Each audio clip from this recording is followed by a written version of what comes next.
إلى الله إلى الله إلى الله إلى الله.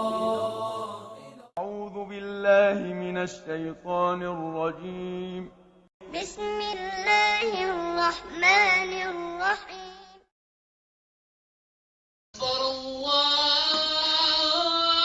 الله أكبر الله أكبر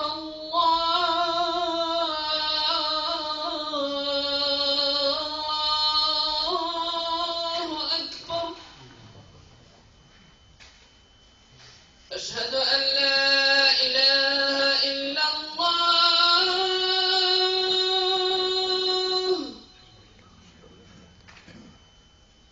أشهد أن لا إله إلا الله.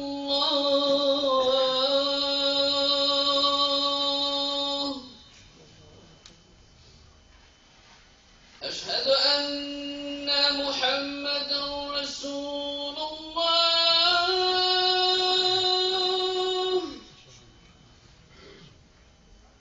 أشهد أن محمدا رسول الله.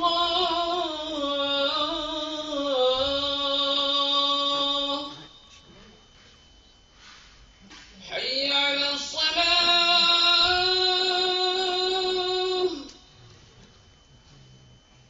حي على الصلاة.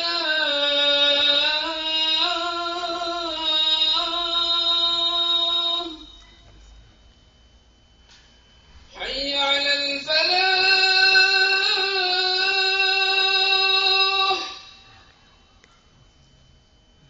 حي على الفلاح.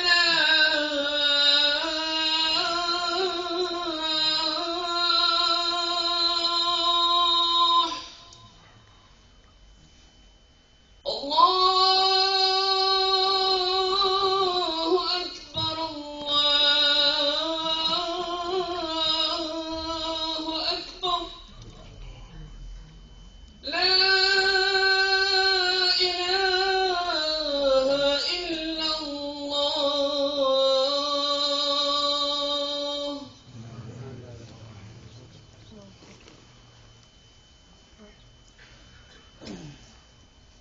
يا ربي لك الحمد حتى ترضى، ولك الحمد إذا ما رضيت، ولك الحمد بعد الرضا، ولك الحمد أبدا أبدا أبدا. الحمد لله الذي هدانا لهذا وما كنا لنهتدي لولا أن هدانا الله.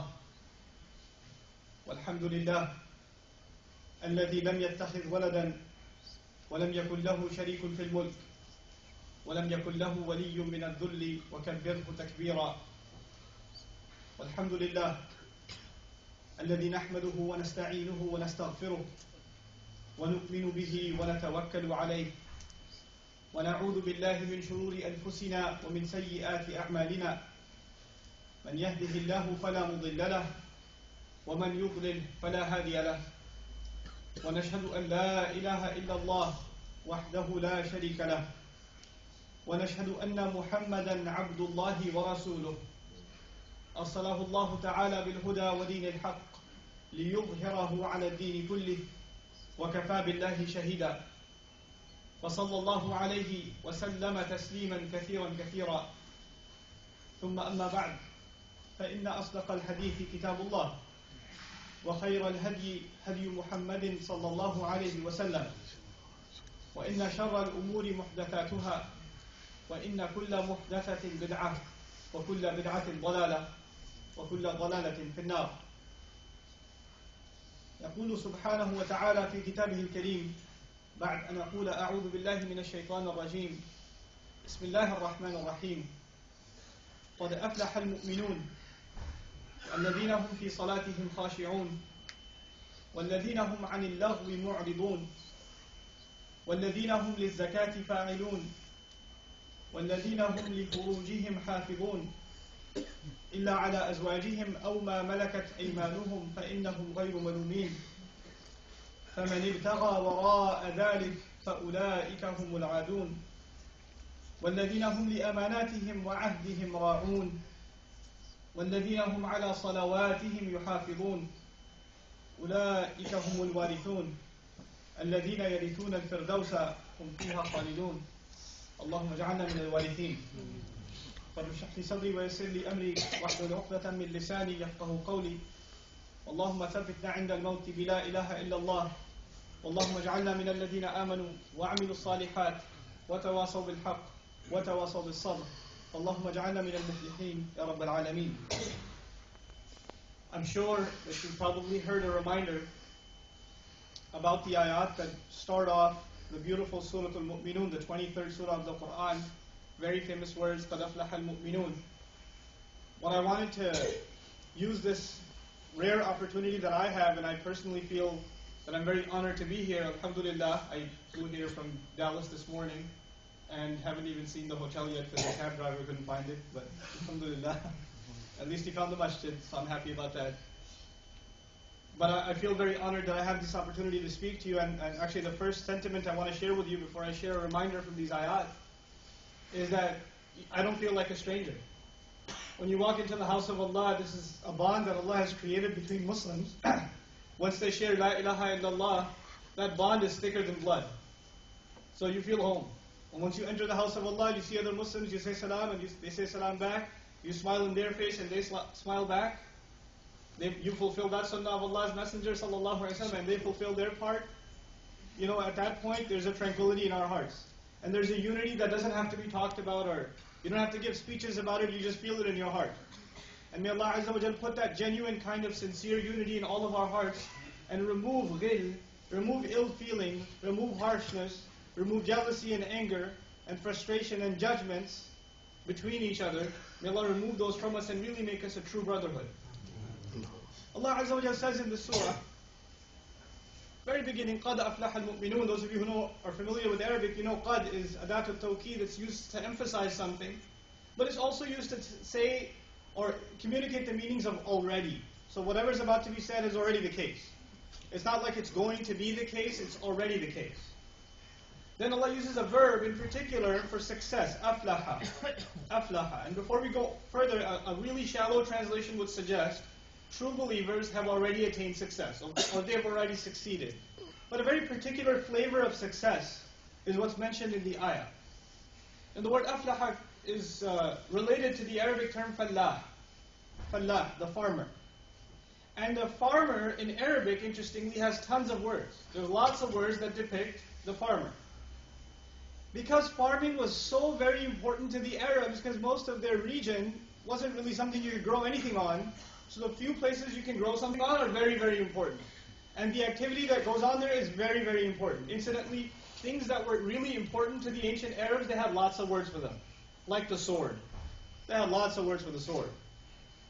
So the farmer, or farming, they had lots of terminology surrounding this process, this agriculture that sustained the entire region.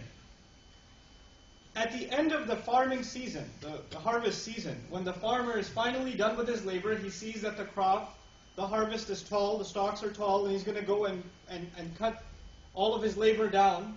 He's going to collect it, and he's going to make his yearly income. The way we think of our income nowadays, we have jobs, most of us. Either we get paid weekly, or we get paid bi-weekly or monthly. I don't think anyone here probably gets one paycheck a year. I don't think anyone here has that situation. But that's what a farmer's situation is. He puts the work in all year. He puts the seed into the ground. He waters it. He begs for the rain. He moves his animals around on the land, tilling the earth. And he hopes that the insects don't come and destroy his crop, or infestations don't happen, or weeds don't come in. And he has to basically be on this high-strung, stressful labor majority of the year. And finally, eventually, at the end of the year, he sees the fruits of his labor. At the end of that year, and by the way, agriculture is not just something that obviously happened in the Arab world, it's what's happening all over the world. And if you look at any agricultural society, you'll find the same thing. When they get to crop season, when they get to the season where they harvest, they all have festivals. They all celebrate.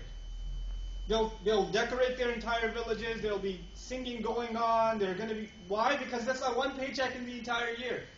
All that year's labor in that one day, in that 1 week. That's the word aflaha, from Allah. It's not just success, it's success that comes after you put in a lot of labor. It didn't just come. It didn't just make its way to you. It's something you had to put a lot of work into, endless work into. And by the way, when the farmer does put the seed in the ground and gets his animals to go in the hot sun and go and give water all around, he sees no progress at all. He does not know if this is going to be a good year or a bad year. There's no clue. Whether he sees results or not, he has to get up and he has to do his work. And he knows even if he skips 1 day, 1 week, if he messes up even a little bit, then it can hurt his entire labor. So he has to very strictly follow a schedule. He has to stick to a program. Allah Azza wa Jal began this surah saying, قَدْ أَفْلَحَ الْمُؤْمِنُونَ. Those who truly believe, those who really have attained a maturity in their faith. These are the people that have already attained success, implying that they've already put a lot of work in to get there. And that is why they don't just get the term الَّذِينَ آمَنُوا describing them. الَّذِينَ آمَنُوا, those of you who read Quran, all of you inshallah, know الَّذِينَ آمَنُوا comes all the time in the Quran. Allah uses here not, لم يقل قَدْ أَفْلَحَ الَّذِينَ آمَنُوا قَدْ أَفْلَحَ الْمُؤْمِنُونَ. Al-Mu'minun is a noun. It's substantial. It's permanent. Allah is describing these people as mature in their faith by the word mu'minun.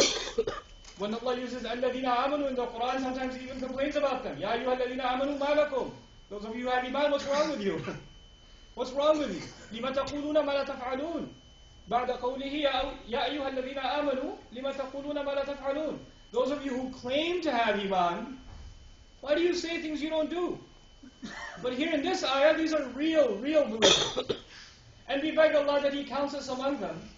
But so that we should have a checklist. How do I know for myself? And how do you know for yourself whether we qualify for this ultimate success? Where do we stand? Allah gave us a checklist. And usually, khutbahs are a very short opportunity. I'm keeping an eye on the clock. I have 13 minutes exactly left. And usually, most of the khatibs that try to do the job of describing these ayat, they get to khushu' in salah, which is the first one, and then this aqim is salah. Because you don't really get time to do the rest, and then it never comes around. So I want to actually go a little faster and cover more of these items on the checklist. But my agenda before you isn't just to cover these items or talk about them, many of which probably or all of which you're familiar with, but more importantly to illustrate how they're all connected to each other, how they're all tied in with each other. The first thing Allah Azza wa Jal mentions is الَّذِينَ هُمْ فِي صَلَاتِهِمْ خَاشِعُونَ. Those who, especially when it comes to their salah, especially when it comes, this is ikhtisas, it's earlier in Arabic, so I'm adding that in translation. These are the people, these true believers are the people that especially when it comes to their prayer, they have this quality called khushu', which most commonly is misunderstood as focus, like they focus in their prayer. It's not tarkeez, it's something else. Khushu' in the Arabic language is when you feel a kind of fear that numbs your muscles. That you get overwhelmed with fear. You don't just feel it emotionally, you almost start feeling it physically. It rattles you to the core. That kind of fear. Let me give you an example of that kind of fear. There's a boy talking in the back of the classroom, and they know there's a very strict teacher. And this teacher says, Abdul Kareem. That child just felt khushu'. That's what he felt. He felt khushu'. This is one of the most powerful experiences a person can have, and Allah says, especially when it comes to their prayers. These people have khushu'. Especially when it comes to their prayers. Which implies they have khushu' outside too, but especially in their salawat. Now the question arises, why? Why highlight this as the first characteristic? A salat, describing salat, Allah Azza wa Jalla says, إِنَّ الصَّلَاةَ كَانَتْ عَلَى الْمُؤْمِنِينَ كِتَابًا مَوْقُوتًا. No doubt that it's the salat. Essentially, the ayah is suggesting that the salat is a means by which we maintain a schedule. It keeps the believer's schedule isn't, I'll see you at 4:30, I'll see you at 2 o'clock, I'll see you at 7 o'clock, I'll see you right before Maghrib, I'll see you right after Isha, I'll see you between Dhuhr and Asr. Our clock revolves around the salat. What did I tell you about the farmer? That he has to follow a very strict schedule if he wants to be successful. Our strict schedule is the salah. And the point of the salah is that we never lose sight of the fact that we are working hard for success, and the moment we lose sight of that, we're really not going to be able to take our work seriously. We're not going to be able to get any of the other expectations of Allah met. What's the next expectation? وَالَّذِينَ هُمْ عَنِ اللَّغْوِ مُعْرِضُونَ. Very interesting. Allah says, especially when it comes to lahu. Very remarkable word in the Arabic language, lahu. Lahu means useless conversation. Urdu speakers call it bagwas, bakbak. Arabs call it kalamun farid. You know, back in America we say shoot in the breeze. Chit-chat.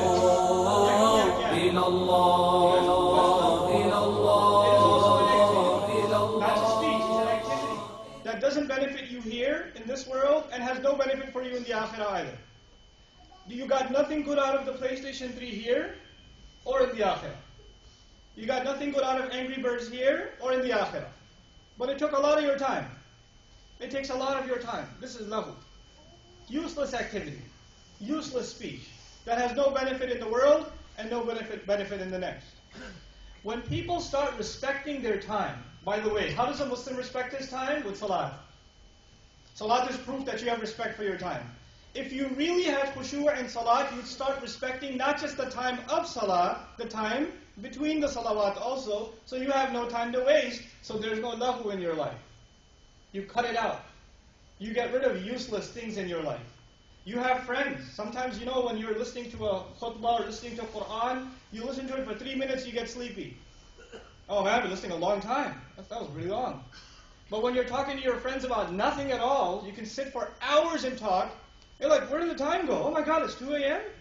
Oh, say goodbye to Fajr now. Right? It will happen all the time. When a believer becomes attentive or really focused and really fearful of Allah in salah, it starts impacting how a believer spends his or her time outside of salah. وَالَّذِينَ هُمْ عَنِ اللَّغْوِ مُعْرِضُونَ. When you stop wasting your time, it's like if you stop thinking about useless things, you know, كُلُّ إِنَاءٍ بِمَا فِيهِ يَنْضَحْ, the Arab says, every container only gives out what it contains. If you're only talking about useless things all the time, that means the heart is full of useless things. That's what that means. When you stop that stuff, it's no longer coming out of you. It means the inside is getting cleaned up. And when the inside gets cleaned up, I give my students the image, it's like, you know, you can't see yourself in a dirty mirror. You have to wipe it clean and then you can see your own reflection. It's when you stop wasting your time, you can really, and I can really think about who I really am. We're delusional about who we ourselves are, where we stand in front of Allah. We don't even think about it, because we got other stuff to think about. You got, you know, young folks have video game walkthroughs to read, right? Or they have to check their Facebook status with whether somebody put a thumbs up or thumb down on their comment.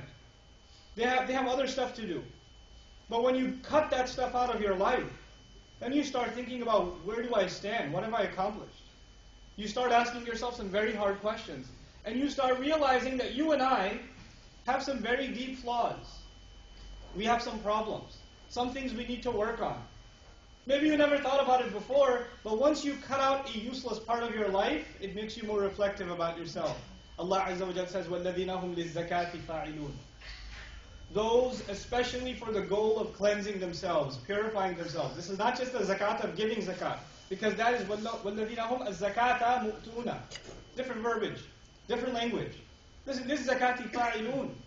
When it comes to the goal of cleansing themselves, they put themselves to work. And they put themselves to work because they realize there's something dirty, it needs to be cleaned. You know, when something's really dirty, it takes a lot of work to clean it. When the stain is deep, and it's been there for a long time. Those of you that wash dishes, if you don't wash your dishes for a couple of days, what happens to the stain? It gets stuck on it. You got to put a lot of work. If you and I have personality problems like anger, greed, jealousy, you have a problem lowering your eyes. Nobody knows. Only you know, Allah knows. Nobody knows. You could be knowledgeable or not knowledgeable. It doesn't matter. You could be young man or old man. You have a problem lowering your days. You have that problem. And you know about it. Nobody else can tell you you have it. You have to be honest to yourself. And if you've had that problem for a long time, it takes a lot of work to get rid of it. It's not going to happen overnight. So these people, first of all, realize what's wrong with them. I get angry too easily. I insult my friends too much. I talk behind people's back too much. I watch way too much shamelessness. You know, I'm a little too friendly with the opposite gender in college or anywhere else. I get a little too casual too easily. I gotta watch myself. When they realize that, they put themselves to work to try to cleanse themselves. وَالَّذِينَ هُمْ لِلزَّكَاةِ فَاعِلُونَ.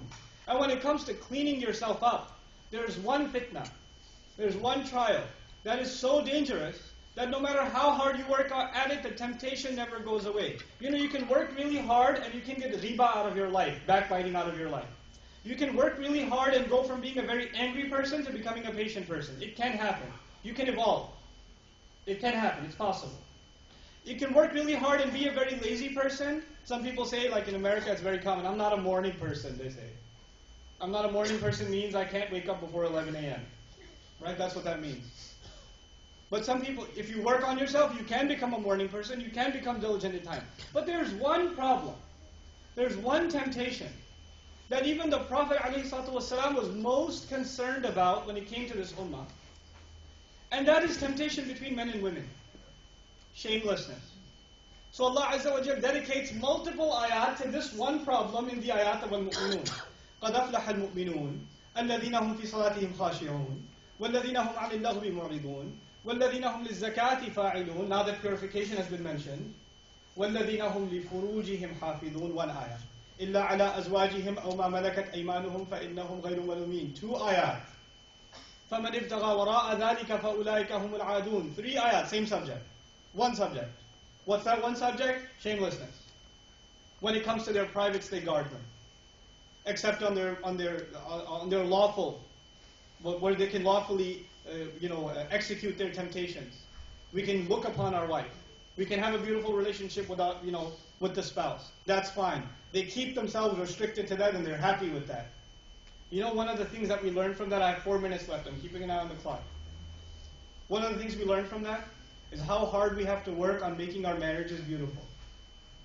How many of us, you go home, not 1 minute goes by, an argument starts.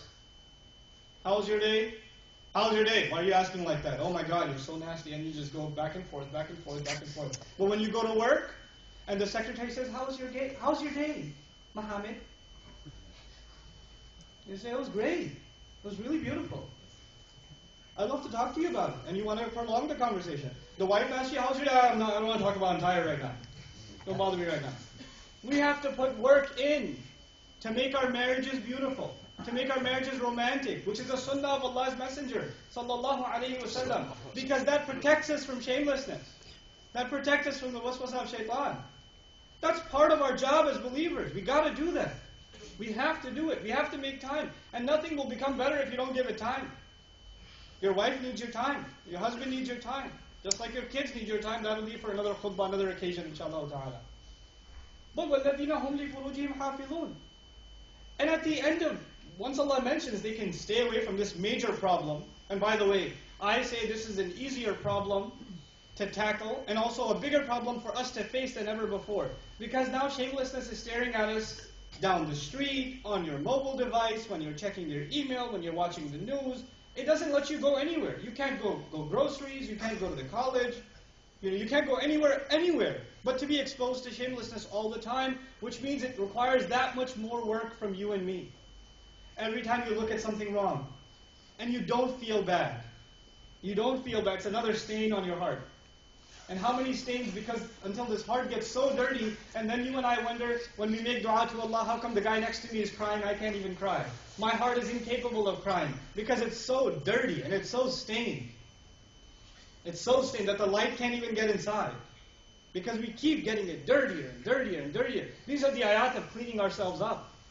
These are the people who put themselves to work so they can feel iman again. قَدْ أَفْلَحَ الْمُؤْمِنُونَ. This takes work. And nobody's going to do that work for you and me. I have to do it for myself, and you have to do it for yourselves. Wallahi, talking about this stuff is easy. Talking about it is easy. Doing something about it is serious. But I remind myself of a famous piece of poetry in Arabic. I love this piece of poetry. The Sha'ir says, وَمَنْ يَتَحِيَّبْ صُعُودَ الْجِبَالِ يَعِشْ أَبَدَ الدَّهْرِ بَيْنَ الْحُفَرِ. Whoever feared climbing the mountain will remain forever in the ditch.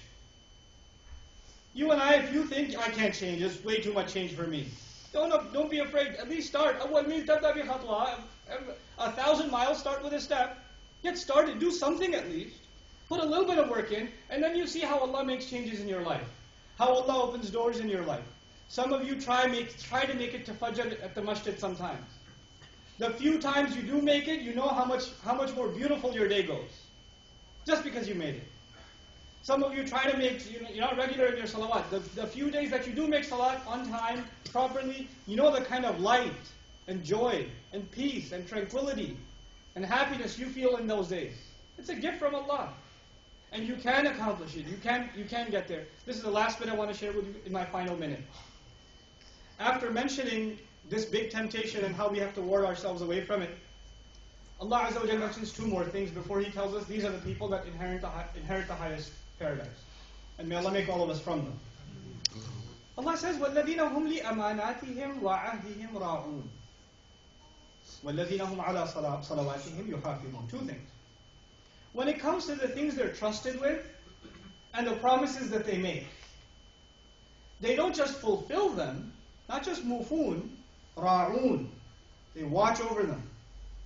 You know, security guard watches over something. He's keeping an eye on it. I gave my word. I'm not just going to fulfill, I'm keeping an eye on my word. I'm going to watch over it. I've been trusted with something at my job. I've been trusted with something with my parents. I've been trusted with something in my deen. I'm going to watch over it. And by the way to remember that you and I have to be people that fulfill promises across the board. Whether it's between Muslims and non-Muslims, whether it's in our family, whether it's with co-workers or business partners, every few hours we are reminded that we're supposed to be people that fulfill promises, because the next ayah takes us immediately back to the promise between us and Allah. وَالَّذِينَ هُمْ عَلَى صَلَوَاتِهِمْ يُحَافِظُونَ. The one who's watching something is also guarding something. That's why they're watching it. That's why you keep your eye on it. I go home, my 2-year-old boy, he loves playing with my phone. So I put it on the table, but I keep my eye on the phone. Or on him. And it's not just because I like looking at my phone, I'm guarding my phone. So one ayah says watching, the other says guarding. Guarding what? The salawat. In other words, and this is my last comment, if you and I really understood what salat is supposed to make you and me reliable Muslims.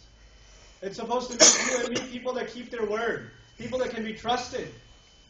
And if you're making salat, but you can't be trusted, you don't keep your word, you can't be relied upon, then there's something wrong with your salat. Something's missing. Maybe you're missing the point, the fruit that comes out of this salah that's supposed to be there, the benefit, the character change that it's supposed to bring into the life of a Muslim. May Allah Azza wa Jal help us fulfill these obligations and these expectations. May Allah Azza wa Jal make these difficulties ahead of us in cleansing ourselves easier for all of us. May Allah Azza wa Jal bring a love of the Quran and a love of Allah's Messenger sallallahu alayhi wa sallam into our hearts and into the hearts of our families. Barakallahu li wa lakum fil Quran al-Hakim wa nafa'ni wa iyyakum bil ayati wa dhikr al-hakim.